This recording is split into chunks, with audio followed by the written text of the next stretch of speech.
नमस्कार, मैं रवीश कुमार। मुस्लिम लीग से होते होते मछली पर आ गए हैं। जल्दी से मोदी जी को काम का मुद्दा दीजिए, वरना पूरा चुनाव मुस्लिम लीग और मछली पर निकाल देंगे। कम से कम उन्हें हिंदू अखबार में छपा CSDS और लोकनीति का सर्वे ही पढ़ा दीजिए कि सबसे ज्यादा लोग महंगाई और बेरोजगारी से परेशान हैं। नहीं तो आस्था का अपमान और आस्था के आहत होने के मुद्दे पर ही प्रधानमंत्री पूरा चुनाव निकालने वाले हैं। तेजस्वी यादव के मछली खाने के वीडियो पर उन्होंने जो धमाकेदार बयान दिया है, उससे भी ज्यादा धमाकेदार बयान तो 2 दिन पहले उन्होंने नागपुर में दिया। रामटेक की रैली में प्रधानमंत्री मोदी ने कहा कि मैं 10 साल में जो काम किया है मैंने, वो तो एपिटाइजर है, थाली आनी बाकी है। एपिटाइजर तो आप समझते ही होंगे, वही बारात आने से पहले जो नाश्ता चलता है। आपने तो देखा ही होगा कि होटल में या शादी ब्याह में मेन कोर्स वाले भोजन से पहले पापड़ी चाट, गरम दूध, टमाटर का सूप, हरा भरा कबाब, दही kebab, honey chilli potatoes, spring roll, गोभी मंचूरियन, चिला टिक्की, दही बड़े, गोलगप्पे का स्टॉल लगा होता है। लोग उसी पर लगे रहते हैं। इसी को कहते हैं एपिटाइजर। उसके बाद जब बारात आ जाती है, दूल्हे को माला पहना दिया जाता है, तो कुछ समय के बाद मेन कोर्स का खाना खुलता है। अब किसी बारात में आपसे कहा जाए कि आज केवल एपिटाइजर का इंतजाम है, मेन कोर्स 10 साल बाद मिलेगा, तो आप उन कुर्सियों का क्या करेंगे जो बारात में आपके लिए सजाई गई होती हैं? कोई होटल वाला कह दे कि एपिटाइजर दे दिया है, अब चले जाइए, मेन कोर्स के लिए 10 साल बाद आइएगा, तो आप उस होटल में दोबारा जाएंगे नहीं ना? मगर प्रधानमंत्री को रूपक चाहिए, मुहावरा चाहिए, स्लोगन चाहिए, कुछ ना कुछ तुकबंदी चाहिए, कुछ चाहिए ऐसा जो नारा बन जाए। इसके चक्कर में वे अपने काम को एपिटाइजर बताने लग गए हैं। 10 सालों में विकास के बहुत सारे काम हुए हैं, लेकिन ये तो ट्रेलर है।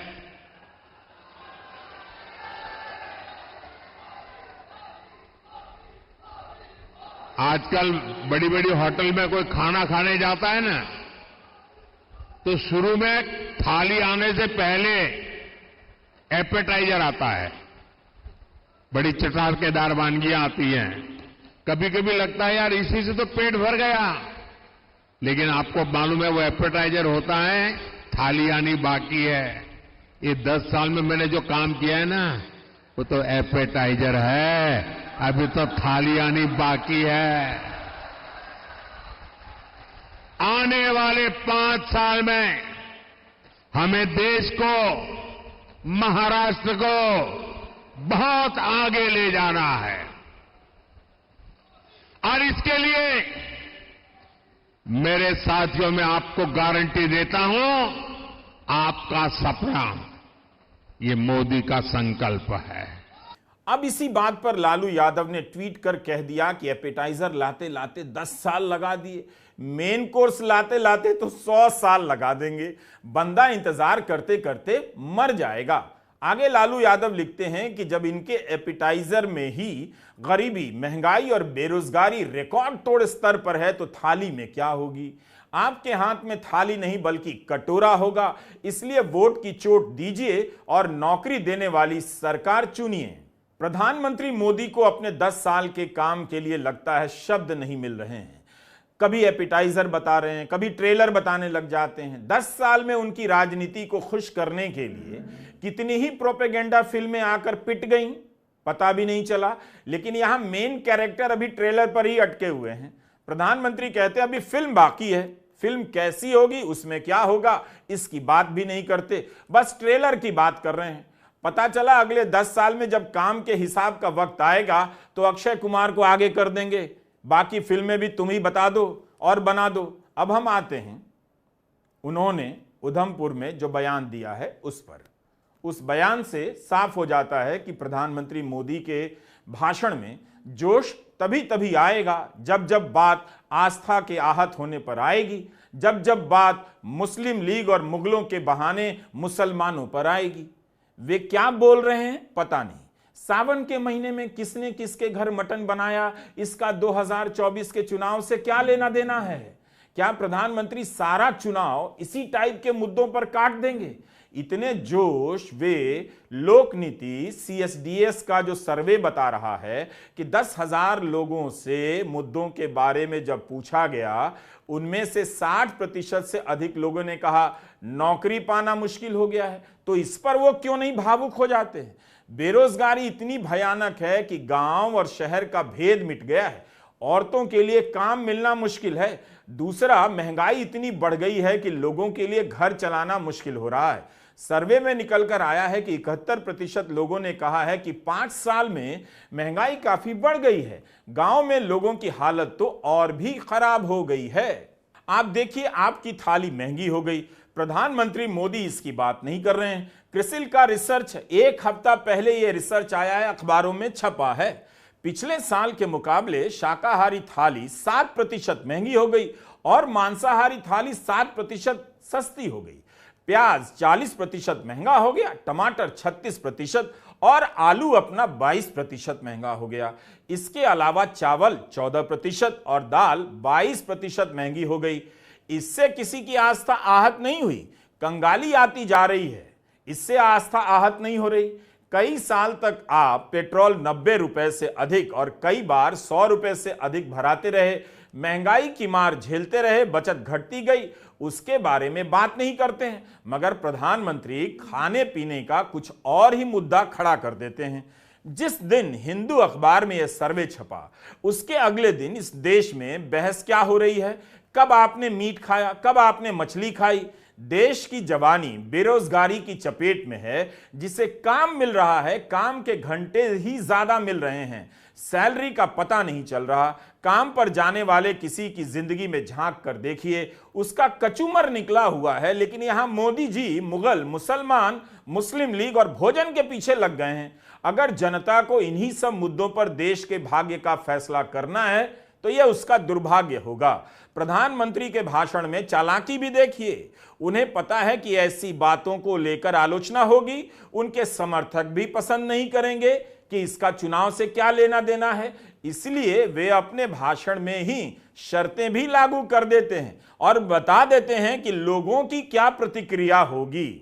मैं जानता हूं, मैं जब आज ये बोल रहा हूं, उसके बाद ये लोग पूरा गोला बारूद लेकर गालियों की बौछार मुझ पर चलाएंगे, मेरे पीछे पड़ जाएंगे।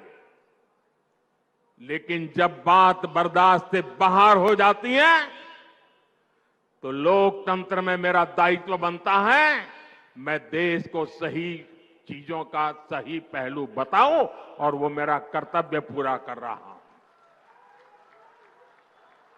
ये लोग ऐसा जानबूझकर इसलिए करते हैं ताकि इस देश की मान्यताओं पर हमला हो।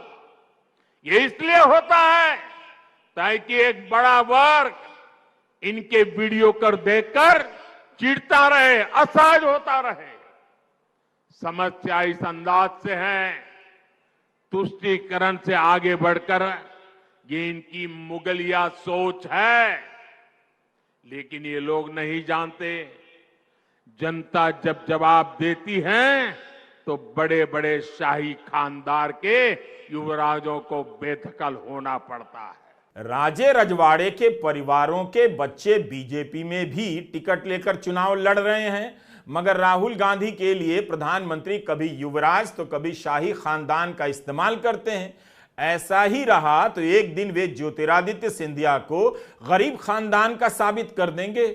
वसुंधरा राजे के लिए तो कभी नहीं कहा कि वे शाही खानदान की हैं। ओडिशा में संगीता कुमारी सिंह देव, मालविका केसरी देव, बंगाल में किसी राजमाता अमृता राय को बीजेपी ने टिकट दिया है। अमृता राय कृष्णानगर के राजघराने से बताई जाती हैं। इस लोकतंत्र में अभी तक राजमाता का इस्तेमाल हो रहा है। क्या यह शर्मनाक नहीं है?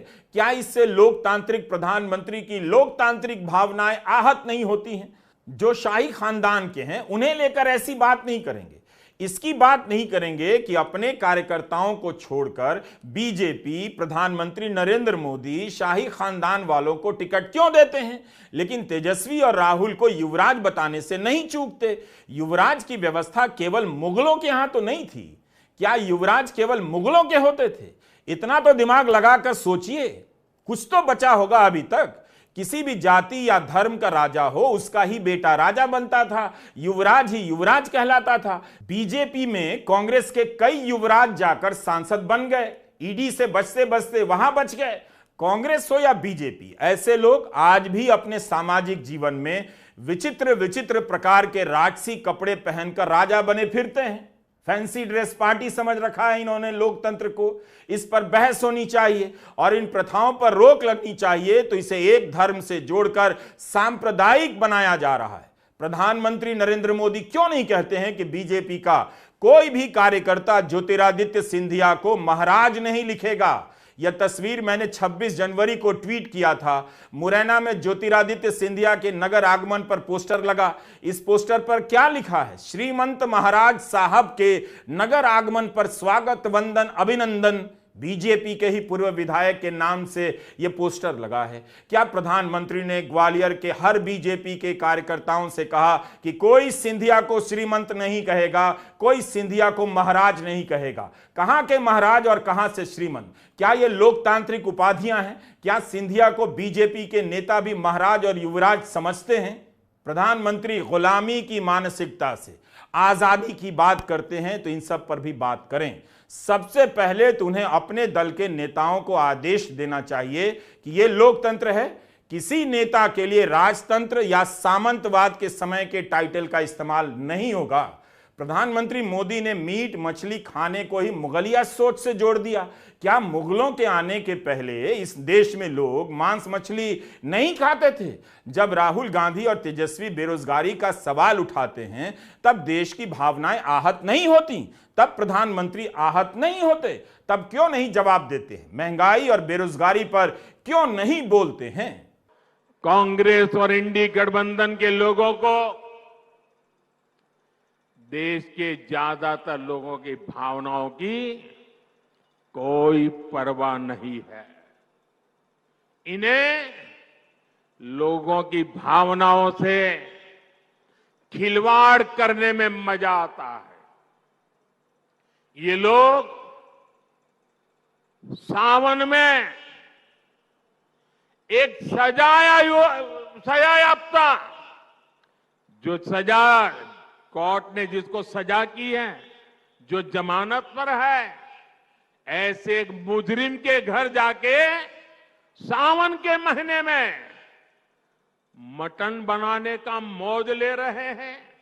इतना ही नहीं, उसका वीडियो बना करके देश के लोगों को चिढ़ाने का काम करते हैं। कानून किसी को भी कुछ भी खाने से नहीं रोकता है और न ही मोदी रोकता है। सभी को स्वतंत्रता है कि जब मन करे वेज खाए या नॉन वेज खाए, लेकिन इन लोगों की मंशा दूसरी होती है। जब सब मुगल यहां आक्रमण करते थे ना, तो उनको सत्ता राजा को पराजित करने से संतोष नहीं होता था। जब तक मंदिर तोड़ते नहीं थे, जब तक श्रद्धा स्थानों की कत्ल नहीं करते थे, उनको संतोष नहीं होता था। उनको उसी में मजा आता था। वैसे ही सावन के महीने में वीडियो दिखाकर वो मुगल के लोगों के जमाने की जो मानसिकता है ना, उसके द्वारा वो देश के लोगों को चिढ़ाना चाहते हैं और अपनी वोट बैंक पक्की करना चाहते हैं। ये वोट बैंक के लिए ये चिढ़ाना चाहते हैं। आप किसे चिढ़ाना चाहते हैं?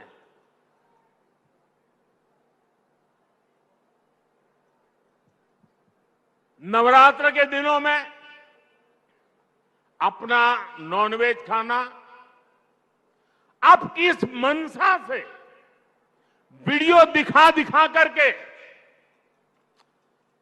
लोगों की भावनाओं को चोट पहुंचा करके किसको खुश करने का खेल कर रहे हो? त्योहारों के हिसाब से जिन्हें नहीं खाना होता है वे नहीं खाते हैं, लोग आदर करते हैं। सभी उनका सम्मान करते हैं और जगह देते हैं। व्रत करने वालों को भी पता होता है कि दूसरे जो व्रत नहीं करते हैं खाते हैं, बल्कि परिवार के भीतर लोगों को पता होता है इसमें आस्था के अपमानित होने वाली क्या बात है।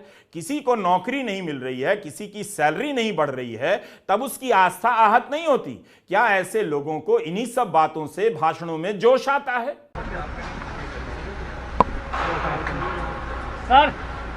सर मोदी जी कह रहे हैं कि सावन के महीने में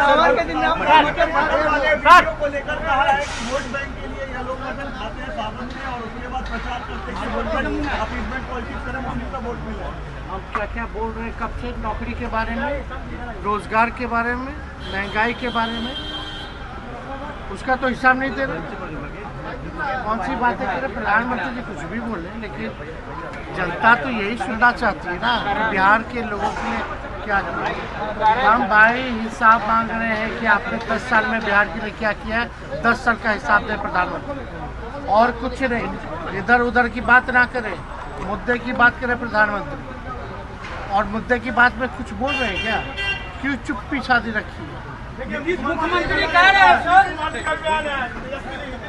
अगर प्रधानमंत्री मछली खाने के वीडियो पर उधमपुर की सभा में आहत हो जाते हैं, आक्रोशित हो जाते हैं, तो कम से कम तेजस्वी यादव के इन बातों का भी जवाब दे दें कि 10 साल में बिहार के लिए उन्होंने क्या किया। जिस वीडियो को लेकर इतना बड़ा मुद्दा बनाया जा रहा है, आखिर गोदी मीडिया ने रोजगार के सवाल को क्यों नहीं बड़ा मुद्दा बनाया? क्या जिस समुदाय की भावना आहत होती है उसके बेटे बेटियों को नौकरी नहीं चाहिए? वे भावनाओं से ही पेट भर लेंगे। जब यह विवाद उठा तब तेजस्वी यादव ने सफाई दी कि वीडियो पर 8 अप्रैल की तारीख लिखी थी, मछली 8 तारीख को खाई गई। जमाने से लोग लालू परिवार को कर्मकांड में डूबे देखते रहे। लालू का परिवार छठ करता रहा है। इस छठ का एक समय में सारा मीडिया कवरेज करता था और सभी को पता है कि इस दौरान परिवार का कोई सदस्य मांसाहार कर ही नहीं सकता है। तेजस्वी ने जवाब में दूसरा वीडियो ट्वीट किया, कहा कि वे भाजपा समर्थकों की बुद्धि की परीक्षा ले रहे थे। खान पान के बहाने भावुकता पैदा करने की राजनीति सबसे आसान राजनीति हो गई है। कोई हिसाब ही नहीं देना चाहता, बस भावुकता पैदा करनी है। सदियों से इस देश में लोग शाकाहारी रहे हैं, मांसाहारी भी रहे हैं। त्योहार के जिस सीजन में शाकाहार चलता है उसी सीजन में मांसाहार भी चल रहा होता है। जहां लोग नहीं खाते हैं वहां मांस मछली नहीं बिकता है, जहां खाते हैं वहां बिकता है। दिसंबर 2023 में वर्ल्ड एटलस नाम की संस्था ने एक सर्वे किया, पाया कि भारत में 38% लोग शाकाहारी हैं, यानी 62% लोग अपने आप को मांसाहारी की श्रेणी में रखते हैं। हिंदू में CSDS लोक नीति सर्वे का दूसरा हिस्सा छपा है। इसमें 79% लोगों ने इस विचार का समर्थन किया है कि भारत सभी धर्मों के लोगों के लिए बराबर रूप से है और यहां हिंदुओं का एकाधिकार नहीं है। इन लोगों का मानना है कि भारत को ऐसा ही देश रहना चाहिए जहां अलग अलग धर्मों के लोग रह सकें और अपने धर्म को आजादी से मान सके। इस सर्वे में 10 में से 8 हिंदुओं ने कहा है कि वे धार्मिक बहुलतावाद का समर्थन करते हैं। 81% नौजवान धार्मिक बहुलतावाद को प्राथमिकता देते हैं। प्रधानमंत्री जी, आपको हो क्या रहा है? आपके प्रादेशिक स्तर के नेता इस ट्रैप में फंस गए, आप भी फंस गए। 8 तारीख का ट्वीट, नवरात्रा से कोई वास्ता नहीं, सावन का की उपमा कर रहे हैं आप। तेजस्वी जी तो सबसे ज्यादा नौकरी पे बात कर रहे हैं प्रधानमंत्री जी, वहां क्यों चुप हैं आप? आप तो 2 करोड़ रोजगार प्रतिवर्ष के वादे पे आए थे 14 में, और तेजस्वी जी ने बिहार में पूरी जमीन बदल दी। नौकरी मतलब तेजस्वी, इस पर आपकी टिप्पणी नहीं सुनता हूं, इस पर आप चुप रहते हैं। बेहतर स्वास्थ्य पे आप चुप रहते हैं, लेकिन मछली आपको दिख रही है, तो जाहिर तौर पर यह डाइग्रेशन टेक्निक नहीं चलेगी। कम से कम आपसे अपेक्षा नहीं थी प्रधानमंत्री जी, आप देश के प्रधानमंत्री हैं। कहां अपने प्रादेशिक स्तर के नेताओं को जो तेजस्वी जी के ट्रैप में फंस गए, आप भी फंस गए। बाज आइए, नौकरी पे बात करिए, सामाजिक सुरक्षा पे बात करिए, पुरानी पेंशन पे बात करिए, सामाजिक सौहार्द पे बात करिए, क्योंकि यही बात तेजस्वी जी जगह जगह घूम के कह रहे हैं। बस इतना कहता हूँ, लोकतंत्र के बचाने में आपकी भी भूमिका है। मछली मत देखिए, नौकरी पे बात करिए। भारत की राजनीति आखिर काम को लेकर, नौकरी को लेकर, अच्छे कॉलेज को लेकर कब बात करेगी? लाखों युवा मामूली बीए सीए की पढ़ाई के लिए विदेश जा रहे हैं, करोड़ों रुपए का लोन ले रहे हैं, मगर इस पर बहस नहीं है। क्या यह चुनाव भी इसी तरह की हवाबाजी में निकल जाएगा? कब तक आस्थाएं आहत होती रहेंगी? सब्जी महंगी हो गई, मछली महंगी हो गई, इससे आस्था आहत नहीं होती। एक ही तरीका है, जो फॉर्मूला है उसी को आजमाया जाए। 2024 के चुनाव को आस्था के सवाल पर लाया जाए, धर्म के सवाल पर लाया जाए। हम अपने कई वीडियो में कह चुके हैं कि प्रधानमंत्री नरेंद्र मोदी मुसलमान, मुस्लिम लीग, मांस मछली, त्योहार, व्रत, रामनवमी, राम के बिना एक भाषण पूरा नहीं कर सकते हैं, क्योंकि तब उन्हें अपने भाषण में जोश भरने के लिए बताना होगा कि हमने इस जिले के इतने युवाओं को नौकरी का लोन ले रहे हैं, मगर इस पर बहस नहीं है। क्या यह चुनाव भी इसी तरह की हवाबाजी में निकल जाएगा? कब तक आस्थाएं आहत होती रहेंगी? सब्जी महंगी हो गई, मछली महंगी हो गई, इससे आस्था आहत नहीं होती। एक ही तरीका है, जो फॉर्मूला है उसी को आजमाया जाए। 2024 के चुनाव को आस्था के सवाल पर लाया जाए, धर्म के सवाल पर लाया जाए। हम अपने कई वीडियो में कह चुके हैं कि प्रधानमंत्री नरेंद्र मोदी मुसलमान, मुस्लिम लीग, मांस मछली, त्योहार, व्रत, रामनवमी, राम के बिना एक भाषण पूरा नहीं कर सकते हैं, क्योंकि तब उन्हें अपने भाषण में जोश भरने के लिए बताना होगा कि हमने इस जिले के इतने युवाओं को नौकरी दी है, इस जिले में इतने अच्छे कॉलेज और अस्पताल खोल दिए हैं, और तब उनके भाषण में बताने के लिए शायद कुछ नहीं बचेगा। नमस्कार, मैं रवीश कुमार।